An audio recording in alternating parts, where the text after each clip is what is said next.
हारिनि माखासे सानसुबै मेलेमजिबि सिबिनां आइ आफा रायजो राजा नोंथांमोन आमार आजिर এই রেলিত উপস্থিত হব পৰা জয়েন্ট একশন কমিটিৰ কনভেনর তথা বেঙ্গলী ফেডারেশনৰ উপদেষ্টা সুশীল দাস ডাঙৰীয়া জয়েন্ট একশনৰ কনভেনর হজরত আলী ডাঙৰীয়া প্ৰমুখে ইয়াত উপস্থিত হোৱা নেতৃবৃন্দ আমাৰ সাংবাদিক বন্ধুসকল মোৰ শ্ৰদ্ধা ৰাইজ दा बे समाव आङो गिबियावनो बाहागो लाफैनो हानाय साफ्रोमनोबो गोसो गोरबोनिफ्राय बिग्रायारि गाहाम हामलायनायखौ बावहरबाय आरो दिनैनि सुबुं गौमाखौ जाफुंसार होफैनायनि थाखाय नोंथांमोन बयनोबो बिग्रायारि हान्जानि जानानै गोसो गोरबोनिफ्राय आङो साबायखर आरो सिबिनायखौ बावहरबाय दिनैनि बे सुबुं गौमानि गेजेरजों थांनाय गोलाव सम सोमावसारनायाव मुंख्लं जालांनाय साफ्रोमबो मुंख्लंफोरनिसिम आंनि सिबिनायखौ बावहरबाय लोगोसे बड'फा उपेन्द्रनाथ ब्रह्म जाय बिथांखौ बेवहाय बिबार बावनो थाखाय जोंखौ खाबु खालामनानै होदों बिथांनि सोरगोआरि जिउ सोलेरनि थाखायबो आङो आरज गाबबाय दा बे समाव आङो गिबियावनो रेल साइटिंआव थाबायबाय थानाय बिग्रायारि बिथांमोनखौ खावलायदों मेल खोनासङै सङै थाबायनायावनो ट्रेन फैनायखौ मिथिनाय नङा नंखायनो रेल साइटिंआव जाहाथे बारा थाबाया दिनै फुङाव मोनसे जाब्रबथाय जानानै सनितपुरनि सासे आथिं बायनांबाय होननानै जों मिथिदों बिथाङा इसोरनि अरनायाव थाबैनो हामफिनो बिनि थाखाय आं आरज गाबदों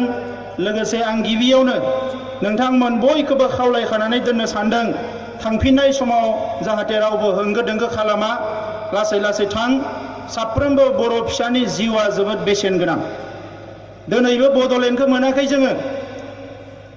जोङो थांनानै थानांगोन जोंनि आथिखालनि थाखाय जोंनि इयुननि थाखाय हाबा मावनो थाखाय हारिखौ दानो थाखाय हारिखौ जौगाहोनो थाखाय हारिखौ रैखाथि होनो थाखाय हारिनि माखासे गेना गोरोन्थि बायदिसिना थासारिखौ सुस्रांनो थाखाय साफ्रोमबो बर' फिसाया थांनानै थानांगोन आरो साफ्रोमबो बर' फिसानि जिउआ जोबोद गोनां बियो जि थाखोनि सुबुङानो जाथों हाजिरा मुजिरा मावनानै जाग्रायानो जाथों थेला रिक्सा सालायग्रायानो जाथों फिथा फानग्रायानो जाथों एबा सोरबा बिजनेस फालांगि अफिसारानो जाथों साफ्रोमबो बर' फिसानि जिउआ जोबोद बेसेन गोसा दा मानगोनां रायजोफोर गोलाव सम सोमावसारनायाव रोजा रोजा बर' फिसाफोरखौ जोङो अबथिरा खोमानानै लानो गोनां जाबाय दा नैबे समाव जोङो गोदानै सासेबो बर' फिसानि जिउआ जाहाथे जोबलाङा बेखौ जों बयबो हास्थायो सोरबा सोरबा जोंखौ मिनिदों जंखायदों सोमावसारनाया लायनो जिउ जोबाबा थै बोहैयाबा जाया आथिखालनि सोमावसारनायानो नङा बेबायदि जोंहा सोरबा सोरबा बुंनानै जोंखौ सोंखारियो बायदिसिना खोथाफोरखौ बुङो नाथाय मानगोनां रायजोफोर दुलाराय बर' फरायसा आफादनि सासे मावथि हिसाबै जि समाव आङो आफादगिरि नङामोन सासे उन्दै बाहागो लागिरि बिग्रायखांनाय सोमावसारनायखौ मोजां मोनगिरि सासे मानसि हिसाबै आं उन्दै समनिफ्रायनो नुबोबाय आरो भारतनि गुबुन गुबुन सोमावसारनायफोरखौ नुबाय भारताव थै होआलासिनो जिउ होआलासिनोबो रायजो जादों जुदि बे भारत हादरावनो थै होआलासिनो जिउ होआलासिनोबो रायजो जादोंब्ला 5,000 सुबुंनि जिउ गारनानै बर'फ्रा मानो मोना बे आंनि सोंलु 20,000 सुबुङा जेल जानानै बर'फ्रा मानो मोना बे आंनि सोंलु मानो गावनि हादोरावनो संबिजित थासेयावबो गासैबो मोनथायनि बाथ्राखौ संबिजिताव लिरनाय थासेयावबो मानो जोङो जिउ गारनांगो मानो जोङो थै होनांगो मानो जोङो बेंगुरा जानांगो मानो जोङो धन सम्पति खोमानानै लानो गोनां जागोन मानो जोंनि आइजोफ्रा जिनाहारि जानो गोनां जाखो बे जाबाय आंनि सोंलु दा मानगोनां रायजोफोर जों बयबो मिथिगौ बे भारतआ आथिखालाव 130 कौटि मानसि थानाय मोनसे हादोर आरो जोंफोरबायदि उन्दै उन्दै हारिफ्रा गोबां समाव मालायजों गादब जानाय थगाय जानाय नासयनाया बे माने सोलियै बाथ्रा नङा बे सोलिनायनि बाथ्रा नाथाय बिदि होननानै दिनै अराय सम जों मालायजों थगायजागोन सोबख'जागोन गादबजागोन बे मालाबाबो जानो हाया आरो बिनिनो बिदिन्थिया बर'फोरनि सोमावसारनाया जे मोनसे गोथों लामाजोंनो फैगासिनो दङ बिनि बिदिन्थिया जाबाय बिएसि दानाय बिटिसि दानाय बिएसि आरो बिटिसिखौ मानो सोरजिनो गोनां जादों मानोना बेवहाय जुक्ति दङ बेवहाय लजिक दङखायनो जुक्ति दङखायनो जास्टिसखौ बिथांमोना होनो गोनां जादों आरो दिनै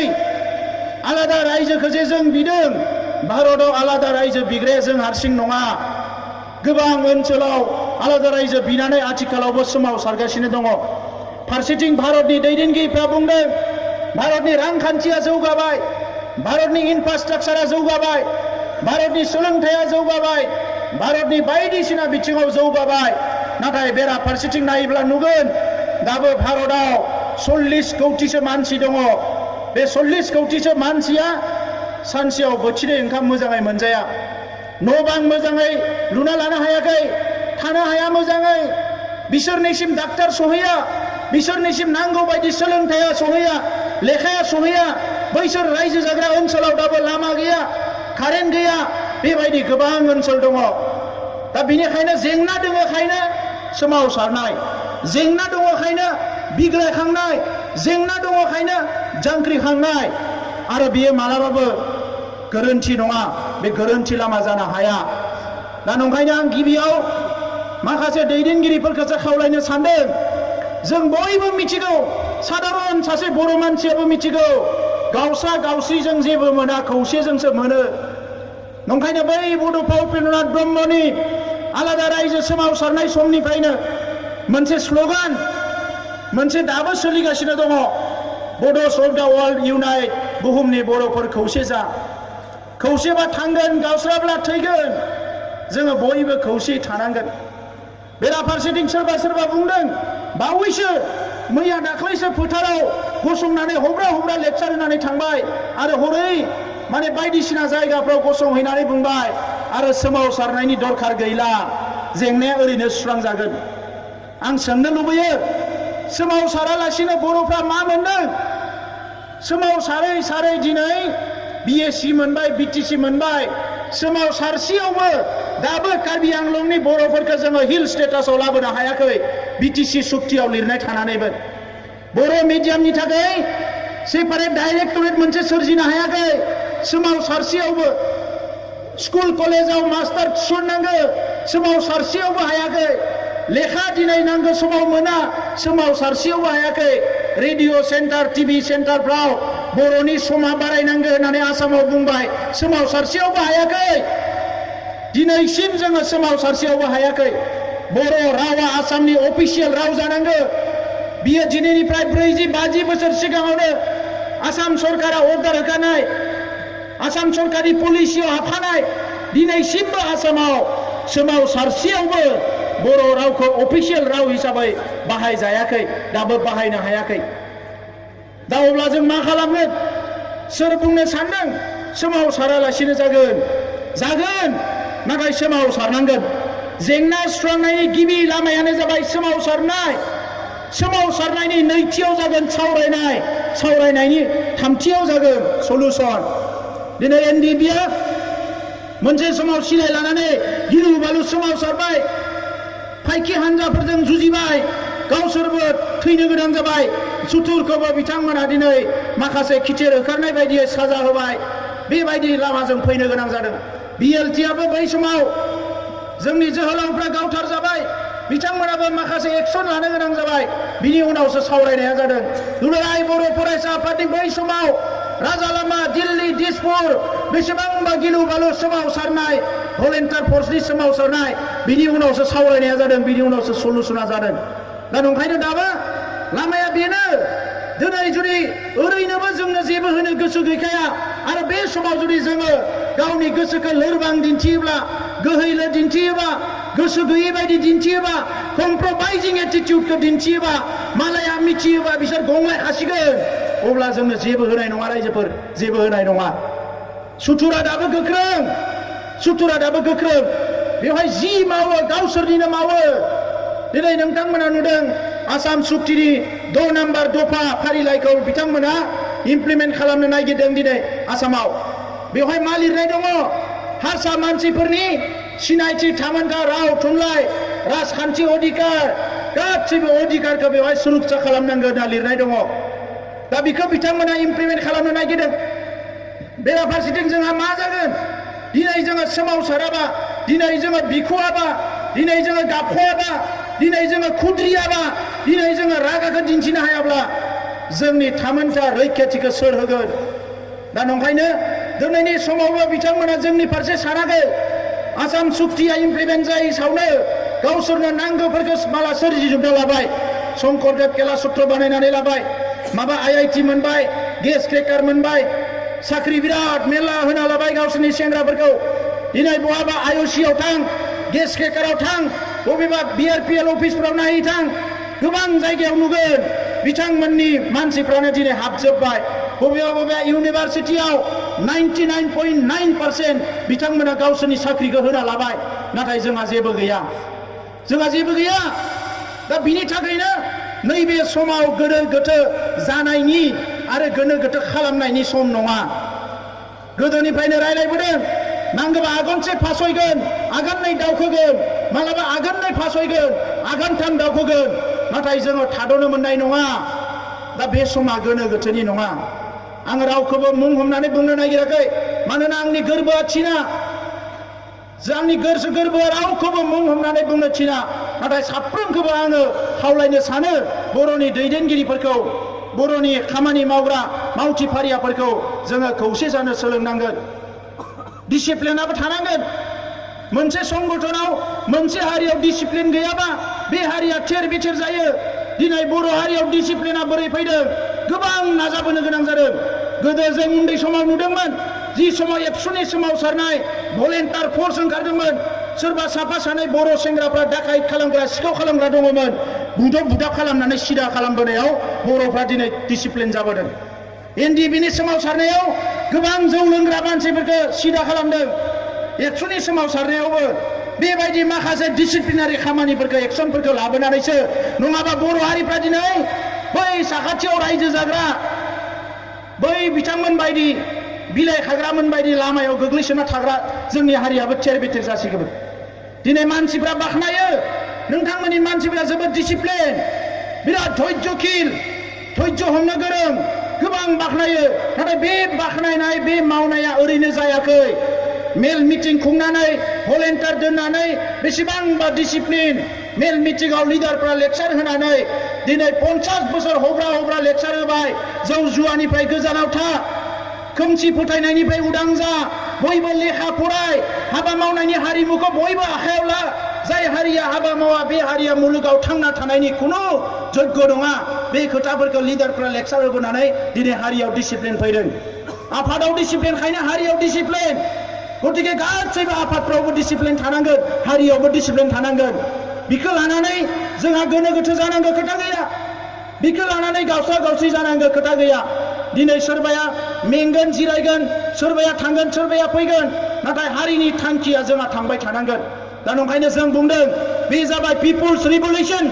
बे सोरबा लिडारनि जांख्रिथाय नङा बियो सुबुंनि जांख्रिथाय 50 बोसोर सिगाङाव जानो हागौ सोरबा सरन समर बिथांमोना पिटिसिनि दैदेननायाव पिटिसिनि सोमावसारनायखौ जागायदोंमोन दिनैनिफ्राय 40 बोसोर सिगाङाव दोनोजा बड'फा उपेन्द्रनाथ ब्रह्मआ आलादा रायजोनि सोमावसारनायखौ जागायदोंमोन BLTनि दैदेनगिरिफ्रा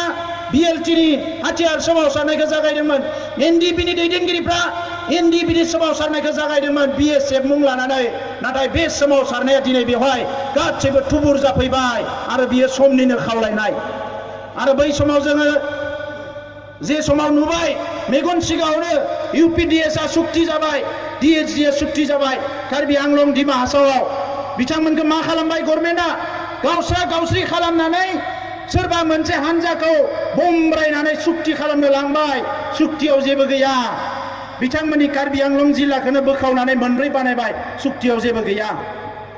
दिमा हासावबो एखे DHD ब्लेक उइड' दिनै बिथांमोननि बिदा फंबायफ्रा जोंबो रायलायो बिराद हालायाफाय सुक्तियाव लिरनाय मोनसेबो हाबाफारि मावफुङा सुक्तिखौथ' खालामबाय दैदेननोबो होबाय शिफ जालायबाय डिपुटि शिफ जालायबाय दिमा हासावआव जेलाव थ्रोब सोजोबना दोनबाय दायो रावबो गैलिया दा बेखौ नुनानै जोङो बै समावनो जोंनि दैदेनगिरिफोरनि गेजेराव रायलायदों आरो एफा एनै मोनसा मोनसि मोननाय दुखु नांनाय बायदिसिना खुद्रिनाय दंलायोमोनब्लाबो बै समाव गबिन्द बसुमतारी बिथां रन्जन दैमारी बिथांमोननि गेजेराव रायलायनानै जेरैखि जाया मोनसे बिन्दुआव गोरोबथियाव फैनांगौ जों एबसुनिफ्रायबो जों खावलायदों। जों जुदा जुदायै रायलायदों, हारसिङै रायलायदों। सोरबा बुंनो नागिरो एबसुआ ओरै खालामनो हायो, एबसुआ ओरै खालामनो हायो, एबसुआ ओरै मावनो हायो। जों बिसोरखौ रेसपेक्ट खालामो। बिसोरो जोंनि रिभलिउसनारि लिडार। जोंहा बेवहाय सोरनिबा कनस्टिटिउसनाव थांनानै सोरनिबा बायदिसिना बे सिस्टेमाव थांनानै एनक्रोच खालामनाया बे सिस्टेम नङा। थ्रु रेसपेक्ट, थ्रु अननायनि गेजेरजों जानांगोन। दा नंखायनो अननायनि गेजेरजोंनो जादों। जेला रन्जन दैमारी बिथाङा जेलाव दङमोन बै समाव हमनानै लाबोनानै जों जेलाव थांनानै लोगो हमहैदों। बिथाङा न'आव फैनायनि उनाव न'आव लोगो हमदों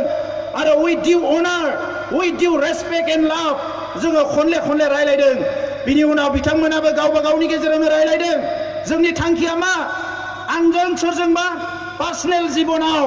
संख्रि बानलुनि नांलाय खमलाय जानोबो हानाय, गोसो गोरोबलाय जानो हानाय, लामा थाबायनायाव सोरबा आंनि आथिंखौ गाबथिंनानै सेन्देलनि फिथा बस'नो हानाय, बेयो बारा गिदिर खोथा नङा।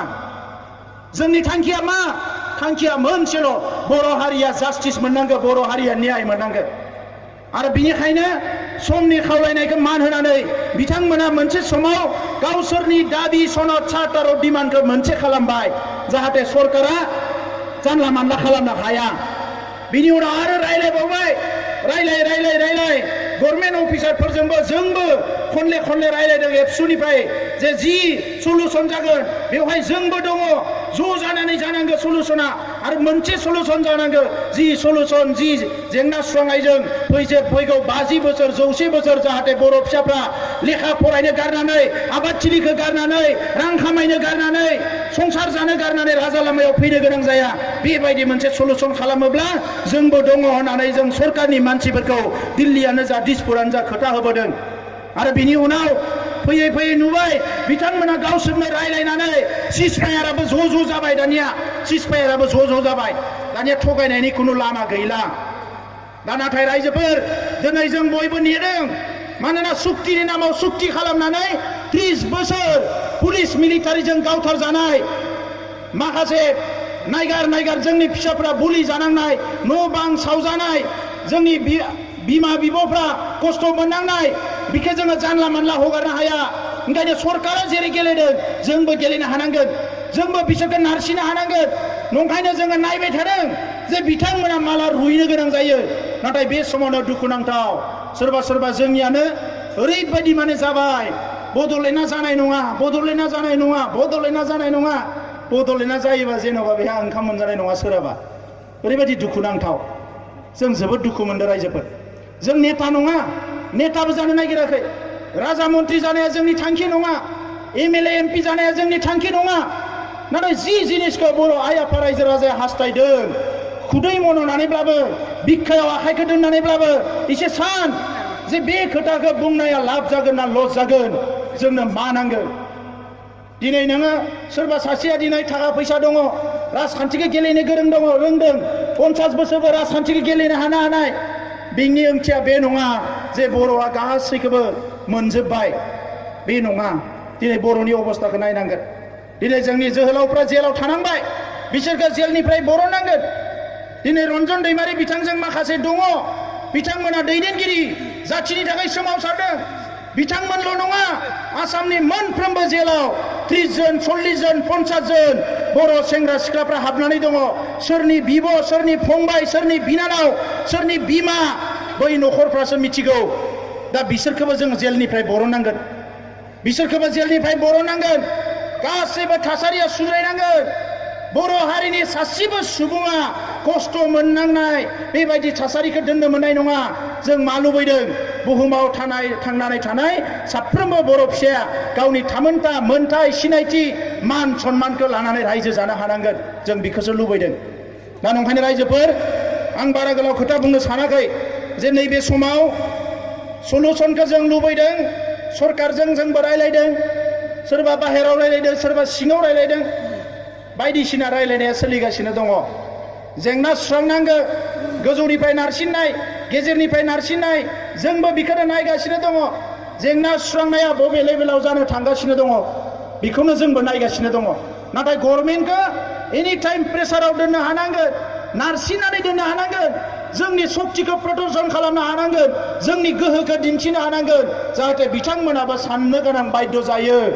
जे दिनै जेंना सुस्रांनायनि मुङाव जेंना सुस्राङोबा बर' दैदेनगिरिफोरखौ गेलेनानै जानला मानला खालामनो नागिरोबा अरा जे गाबोन जोंफिनगोन अराव दैखौ लुना होयोबा बे बारा गोबाव थानाय नङा बना रानोबा आरो गाबोननो जे बना खामफिनगोन बे खोथाखौ बिथांमोनखौबो जोङो बुजायनो हानांगोन सोरबा पार्सनेल मानसिफोरखौ लानानै बायदिसिना खोथा बुंदों जोंखौबो बुंदों सोरबा गामि लेक्सार हैदोंनो सोरबाया फैसा लाबाय सोरबाया ओरै खालामबाय सोरबाया ओरै खालामबाय आं गोदोनिफ्रायनो बुंबोदों दाबो बुंगोन नों थार मासियाव थानासो मालायखौ आसि दिन्थि मोनसे आसि मालायखौ दिन्थियोबा मोनथाम आसिया गावखौ दिन्थियो अराय सम गोसोआव लाखि रायजोफोर मोनथाम आसि मोनसे मालायखौ दिन्थियोबा नों गाज्रि होननानै मोनथाम आसिया गावखौनो दिन्थियो आसिया नोंहा खाफाला मोजां गाहायाव मोनथामल' थाबाय 10टा थाबा 10टायाबो खिन्थु गावखौनो दिन्थिगौमोन दा नंखायनो बर'नि जेंनाया खौसे अनलायनाय जुजिनायजों सुस्रांजागोन जोङो बेवहाय गोसो हमथालायनांगोन दिनैनि बे हाबाफारिया सोरखौबा रायनाय सोरखौबा क्रिटिसाइज खालामनाय सोरनिबा मुं सुनायनि नङा बे हाबाफारिया जाबाय आसाम आरो भारत सरकारनो मेसेज होनाय बड'लेण्ड जेंनाखौ सुस्रां नङाबा जों जिरायनानै थाया बे मेसेजखौ जों होनो फैदों दा नंखायनो रायजोफोर जोंबो हास्थायदों जे बर' आइ आफा रायजो राजानि जि थै आरो गोलोमदै खस्थ' खालामनाया ओरैनो थाङा मोनसे फिथाइ थायो जों बेखौ बयबो हास्थायदों दा नैबे समाव दाबिया बेनो जे बड'लेण्ड जेंनाया सुस्रांजानांगोन सानजानि सिमाया जेरैखि जाया बारायनांगोन सानजानि सिमा बारायाबा खुनु सुक्ति जानो मोना बेखौ रावबो एक्सेप्ट खालामनाय नङा आरो बेजों लोगोसे इउबिपिअ बिथांमोना बुंबाय थादों बर' कसारी जों बुंगोन बियो बर'आनो जानांगौ अट'नमास काउन्सिल गाबोन समफोर जेलानो जायो बियो बर' अट'नमास काउन्सिलानो जानांगौ जोङो बिथांमोनजों जोंजों जेबो डिफारेन्स गैया जोङो बेखौ बिथांमोना बिदों बिथांमोना बिटिसिनि बाहेरनि होनदों जों बुंदों बिटिसिनि बाहेरनि दानो बुंथ'नाङा गोदो गोदायनिनो दाबिया संकष्ट सदियासो सिमाखौ जोंनो फुसुंनानै लानाङा सिमाखौ जों नारनांगोन नङाबा दिनै जे गाबोन आलादा रायजो जायोबा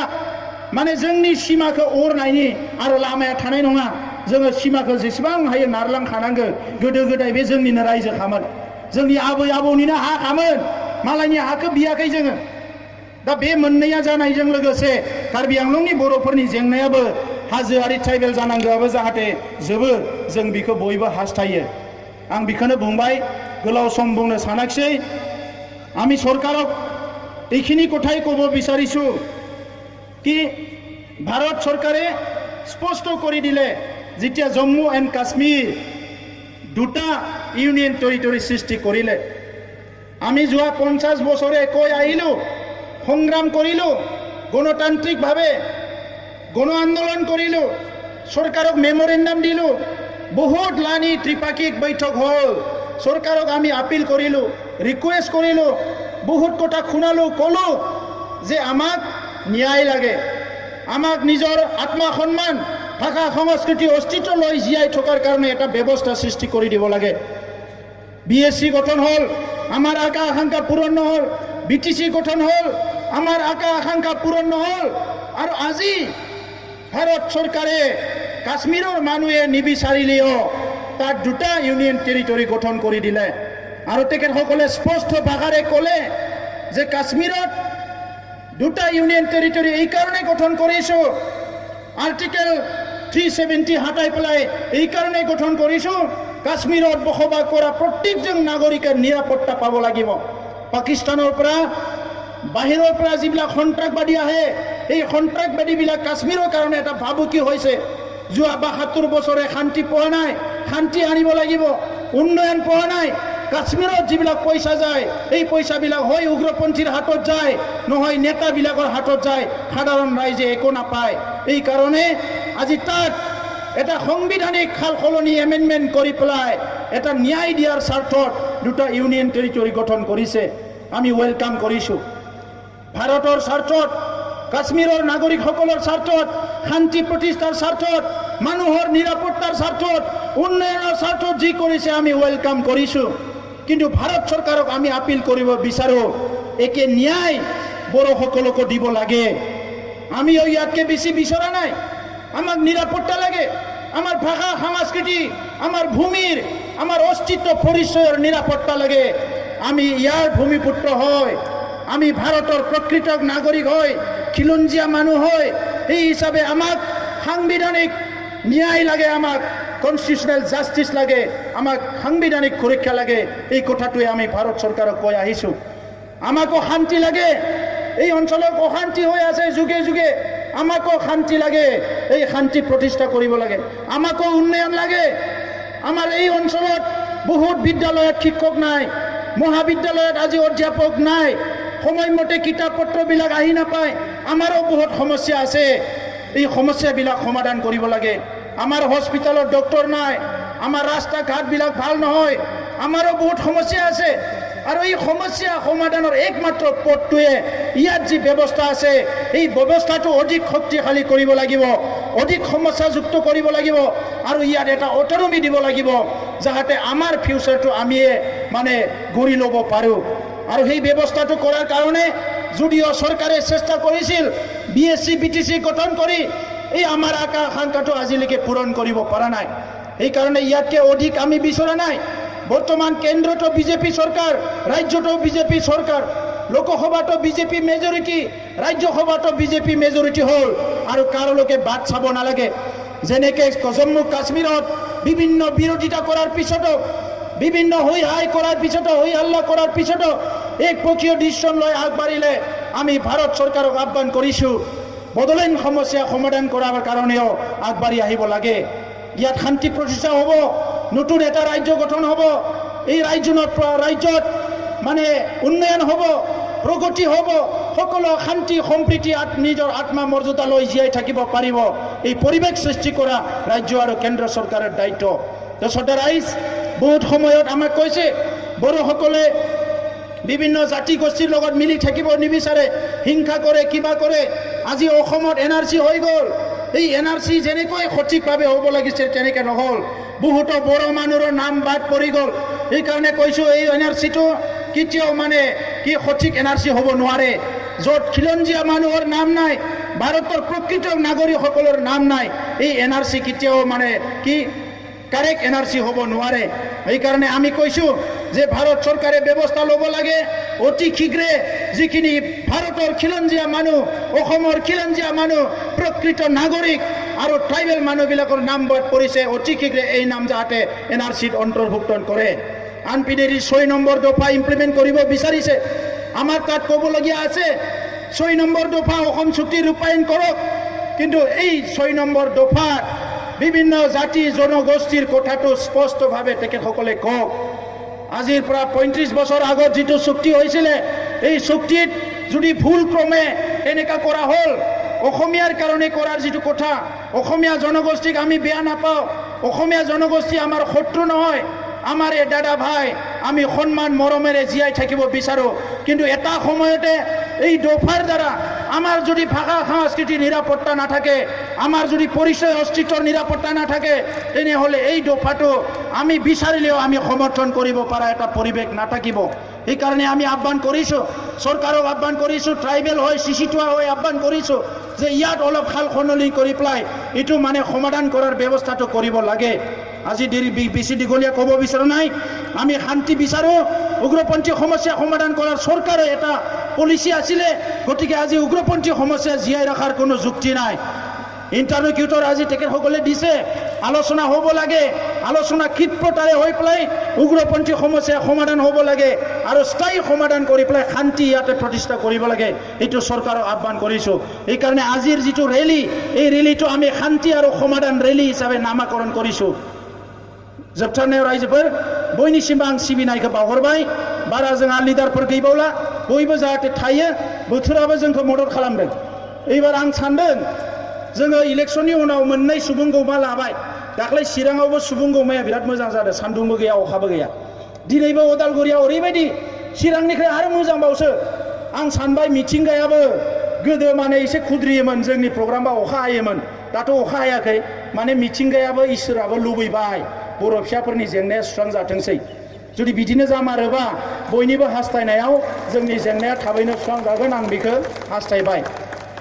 जै बर' हारिनि जै बर' हारिनि प्ले कार्डखौ एसे दैखांलाय फ्लेगखौ नायनि सोरनियाव दङ जान देंगे